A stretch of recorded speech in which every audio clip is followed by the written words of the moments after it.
Stories of innovation and success from the vibrant communities of rural Nova Scotia. This is Ignited. Hey there, welcome to Ignited the podcast, where we celebrate innovation and rural success. I'm Wade Cleveland. I work for a rural innovation hub called Ignite.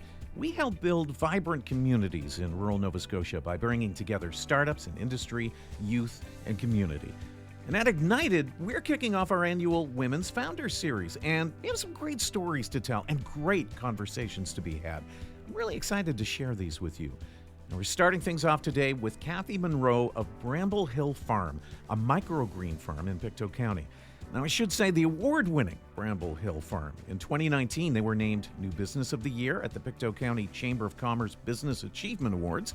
In 2022, they won for New Entrant in Agriculture. Bramble Hill Farm has experienced really great growth. From a small seed, let's see what I did there, Cathy's grown the business into a year-round supplier of microgreens throughout northern and central Nova Scotia and can be found in over 15 retail locations. On top of that, an innovative grow-your-own microgarden product has led her to pitch for Dragon's Den. Thank you so much for doing this. I really appreciate it. Oh, thanks so much for having me.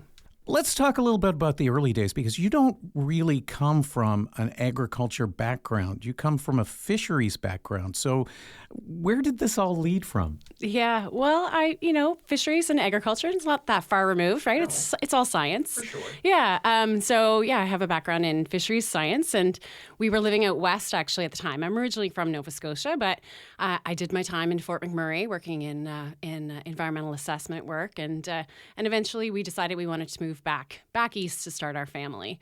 Came back to Nova Scotia, and it was actually a little more difficult to find work in fisheries here, although I did work myself into a government position doing some invasive species work here. But we started our family, and we had also bought a homestead. And while I was on maternity leave, kind of grew our homestead, pigs, chickens, big garden, all those good things. But when it was time to go back to work, we realized that we had created a lifestyle that wasn't really sustainable for two professionals with two small children, right? So we made a choice, and I was going to stay home for a little while and see how that went, and homestead and enjoy the chickens running around my yard with the two small children. But the gardens continued to grow, and before I knew it, I was not just feeding my family, but the neighbors. And then someone said, "Oh, you should go to the farmer's market." And I was like, "Yeah, okay, I'll take my extra to the farmer's market." And I was hooked. I loved the atmosphere and the vibe of the farmer's market, and sharing what I had created and grown for other people in their lives. It just really fueled me. So before I knew it, I was a full-timer at the farmer's market, and my husband threw me a big retirement party from fisheries. The joke is, though, that I've never worked harder. There was no retirement there. It's a true commitment because, as you put it, it's definitely a lifestyle. Yeah, it's full-time lifestyle that way. It was definitely a mindset shift, though, to go from a lifestyle business to creating, more of an entrepreneurial avenue with the business. And that really happened in 2017 when the New Glasgow Farmers Market built a year-round building.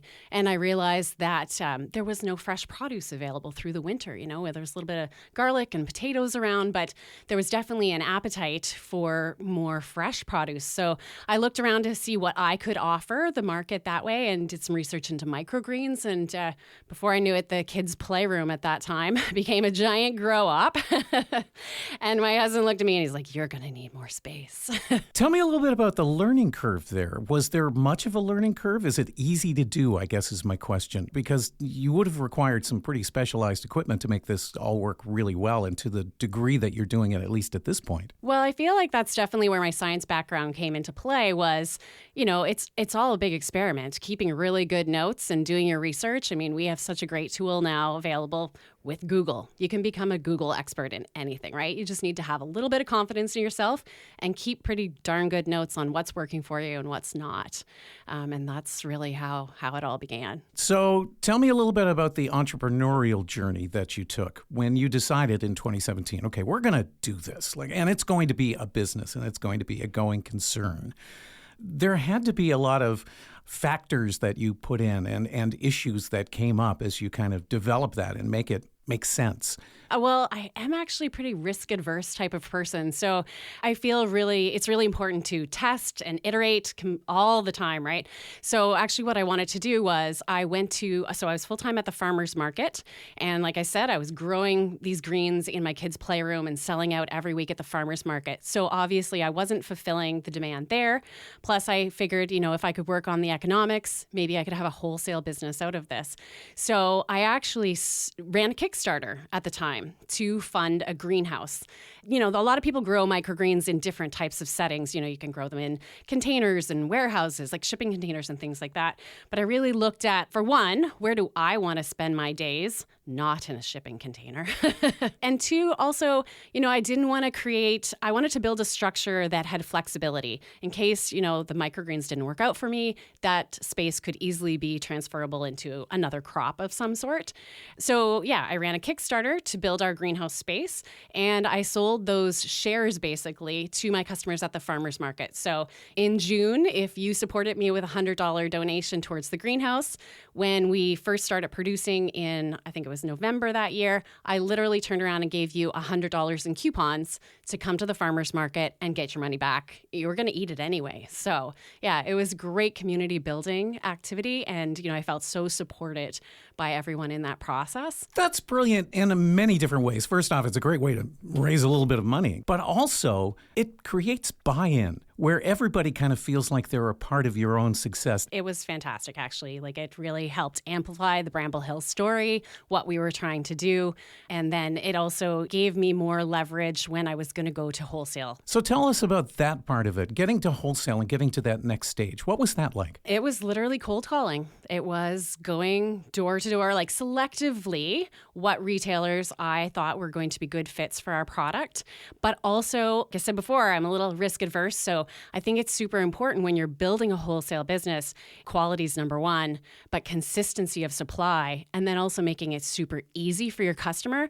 So that consistency element I realized was so important when I was providing a fresh product. So if I was going to come into your store and offer this product to you, I want to make sure that I have the volume and capacity to be consistently supplying you so that, you take the product on and oops, next month I got my numbers wrong and I don't have anything for you. That's not going to help you build a customer base in your store.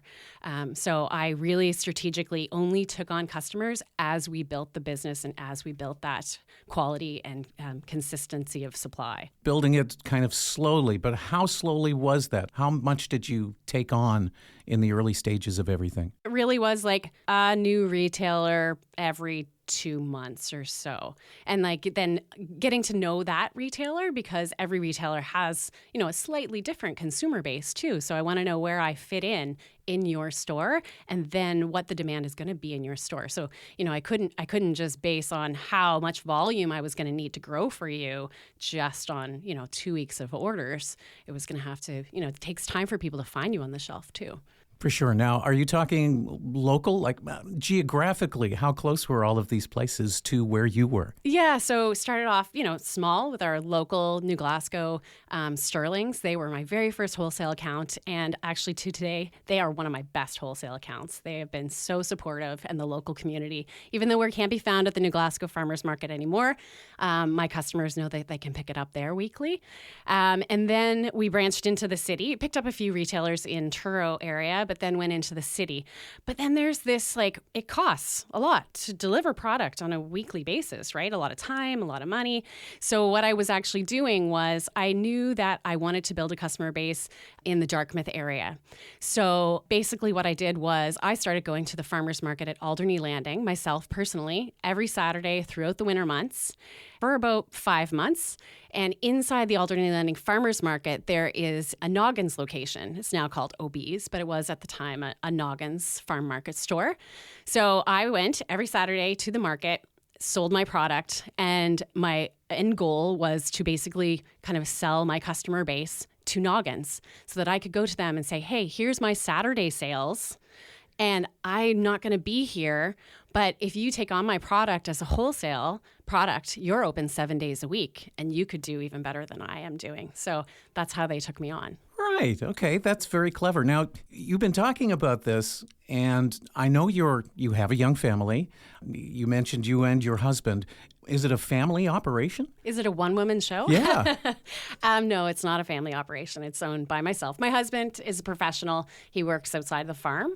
I have a super team now, right? Like, this is definitely not a one-woman show anymore. Okay. At what point did you decide, okay, this is too big for just me, and I need help. I need a team? Well, I reached out to hiring a summer student. That was really my first experience with being an employer and having somebody through the summer months. And that was, to help fill that new demand, but also to give me a little bit of a break, to step back a little bit, right, and take the pressure off a bit. And it was through that summer that I had the advantage of having some extra help, built a little more business, and by the time the fall came, realized, I need some permanent staff here. So. Okay. Talk a little bit about the challenges that you've run into as a new entrepreneur, because that's what you were when you first started out. It's not like you had a whole ton of entrepreneurial experience, and you've turned this into quite a going concern. And so there must have been some lessons on the way. Certainly lots of lessons. I mean, I feel like I didn't reach out soon enough to the extremely huge community of resources that are available to entrepreneurs. I feel like, especially because I was a new mom and, I was very focused on that, and then building this, basically my third baby, right, was my business. It's so hard to carve out any extra time, and trying to even imagine that I could take an afternoon off to come to Ignite to take a workshop was just not imaginable. And this was pre-pandemic, so we were not doing a lot of Zoom kind of opportunities that we have now. But I do feel like if I could have reached out sooner, because I do feel in those early days there was definitely moments of total burnout, sit down and cry on the kitchen floor, like, what the heck am I doing? What am I creating? I'm so far over my head. To be able to have some more of that community would, I think, help, especially those who may get to that point and fold, right? Like, it would be so easy to be so overwhelmed at that moment. So it's really, I feel like the last 3 years that I've really reached out and found some mentorship, joined a lot of associations. I feel like all of those people are part of your team, right? They're all cheerleaders to help you build your business. And I feel like that's allowed me to really step up into my CEO role. Give you the chance to kind of be that person, if you will. Yes, exactly. And see myself differently, right? Not just, a small business that's trying to eke out a meager living or existence, but allow me to dream bigger, see bigger, and what are the possibilities, and not necessarily shut things down as quickly as I may have before. Right. What are those possibilities? What are you looking at right now? We're going to take over the world one sprout at a time. Isn't that the dream? I love it. I absolutely do. I love that. I think that's fantastic. Microgreens is something you hit on at exactly the right time, too, because it's something that more and more as you look around, you see this everywhere. I see small ones coming out where I am in the Yarmouth area and other places. There's a lot there because people are caring more about their health, and they're caring more about the smallness and the ability to get things on a local basis.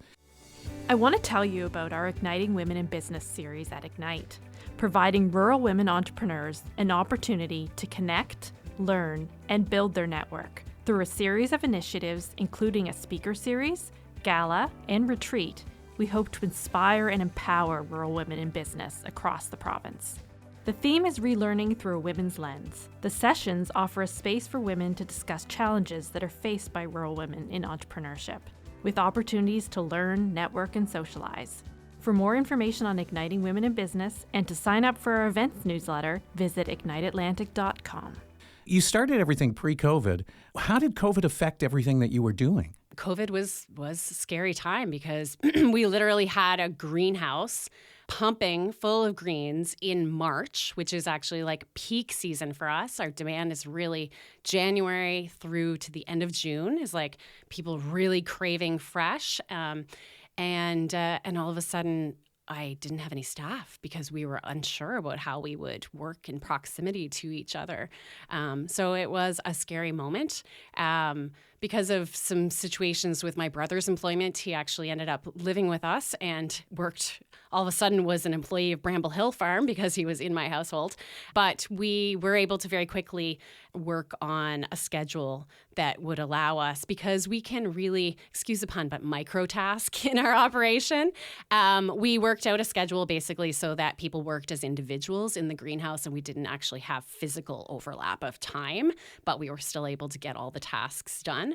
And then, of course, there was the whole aspect of like delivery, which was, my delivery driver calling the store from the back door saying, I'm leaving your delivery here by the back door and I'm going to get in my truck and I'll watch you come out and get it. And yeah, so there was, a lot of physical figuring it out that way. But definitely we did not see any drop in demand. If not, demand was definitely driven because people were even more concerned about their food security and, what were potential border shutdowns going to do for local food supply. Did you find that there were problems or challenges that you had because you were a female founder as opposed to a male founder? Is there anything there?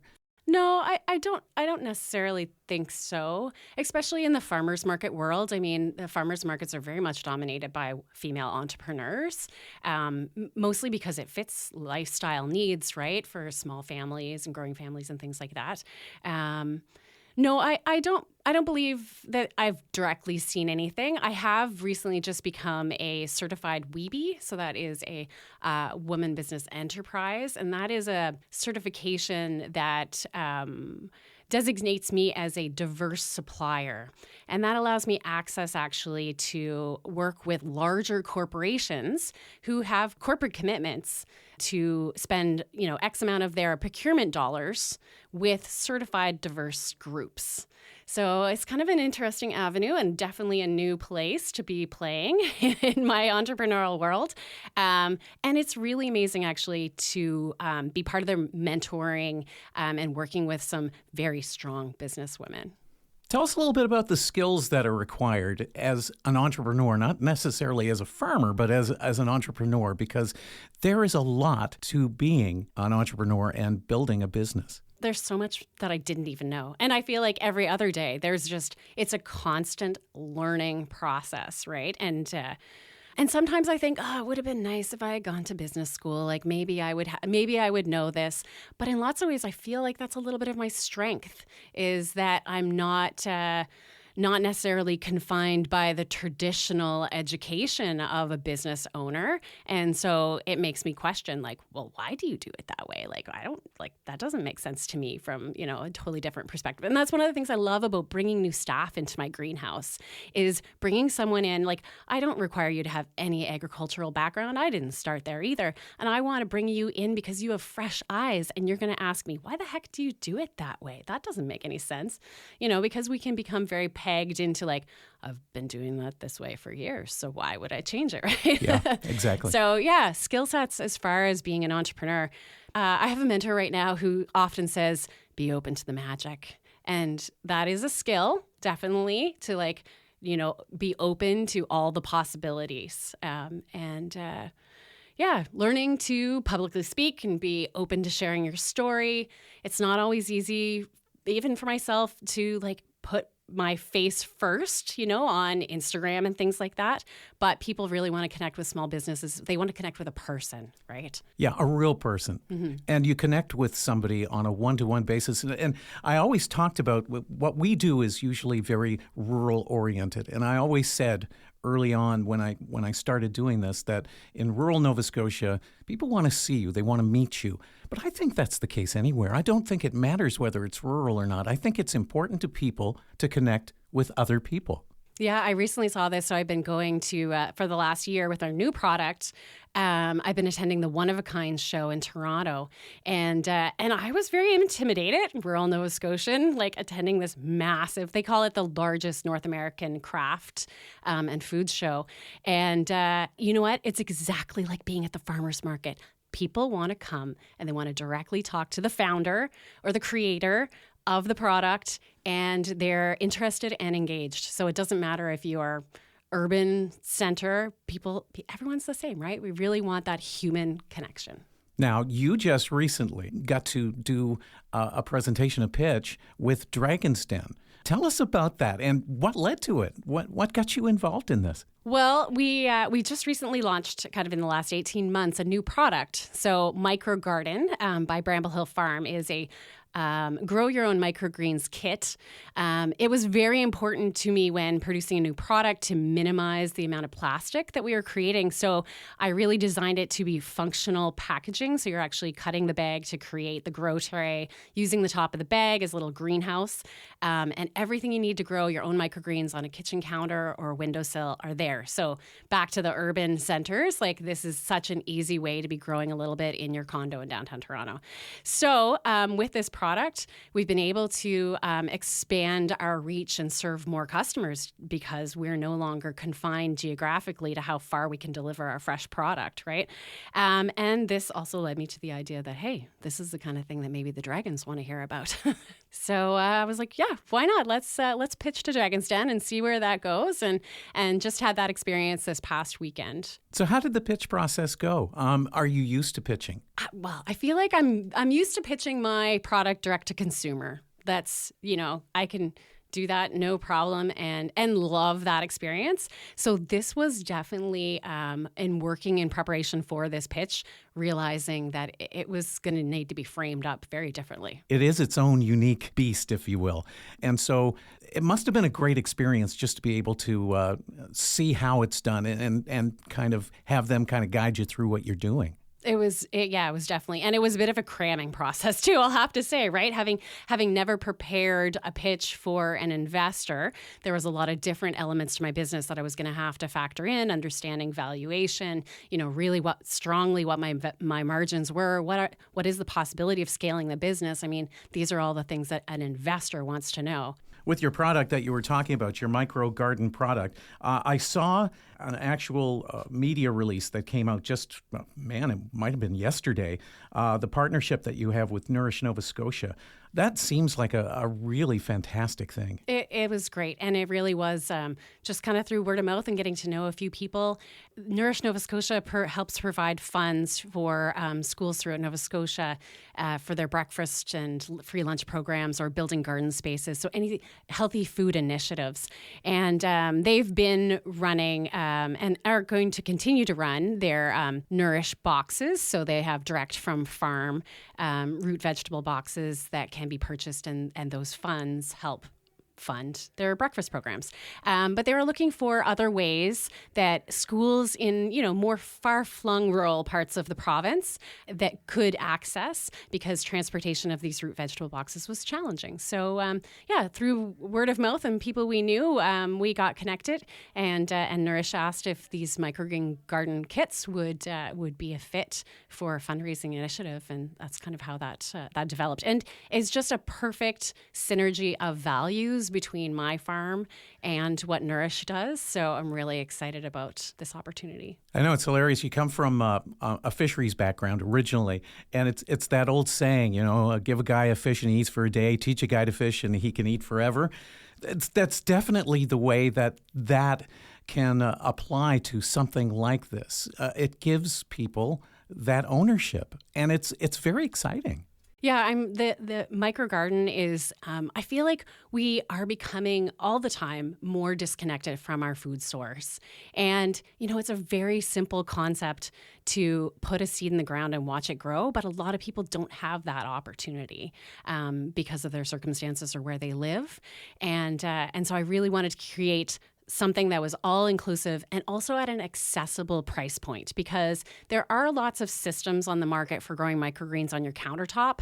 I won't name any names, but they're really technical. There's lots of parts to them, and they're a big financial investment. So I wanted to create something that was super simple and anyone could access, and it fits so many needs that way. Plant a seed, watch it grow. Exactly. What's next for Bramble Farm, other than waiting for the phone call from Dragon's Den? Well, we have been working for the last couple of years with Summer Street Industries here in New Glasgow. they're an organization that helps create employment opportunities for people with intellectual disabilities. Yeah, wonderful. They're social enterprise. Yeah, They're fantastic. and we're really excited. We're an inclusive employer, and we have one of our staff members is support it through Summer Street. We've been at max capacity in our greenhouse space for a couple of years, and that was also some of the pressure to grow a new product to continue to grow the business. But the possibility of a new greenhouse space has always been on my mind, and I've looked at the opportunities to do that independently.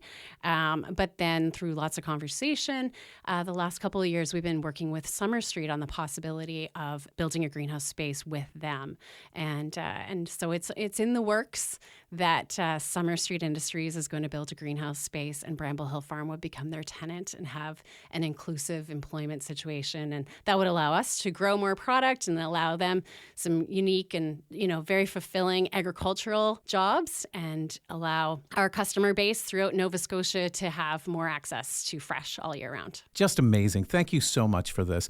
Have a terrific time with the next step, building things up as Bramble Hill Farm continues to grow. Well, thank you so much. What you're doing is super important too, because telling stories is how we all get to grow. To find out more about Bramble Hill Farm, visit their website, bramblehill.ca. They can also be found on Facebook and Instagram, and you can find Cathy on LinkedIn. That's Cathy with a C, Munro with an O. To find out more about rural innovation and what Ignite does, check out igniteatlantic.com. And you can find Ignite Atlantic on Facebook, Instagram, and LinkedIn. And please follow me on LinkedIn as well. If you enjoyed this episode, we'd love it if you subscribed to Ignited, shared us with your friends, and gave us a good review. And remember, you can find past episodes anytime by looking over our archive wherever you download your pods. And we'd love to hear from you. Any comments or suggestions about the podcast or who you'd like to hear on it are most welcome. Email me at Wade, W-A-D-E, @igniteatlantic.com. I'm Wade Cleveland. Thanks for listening. Talk soon.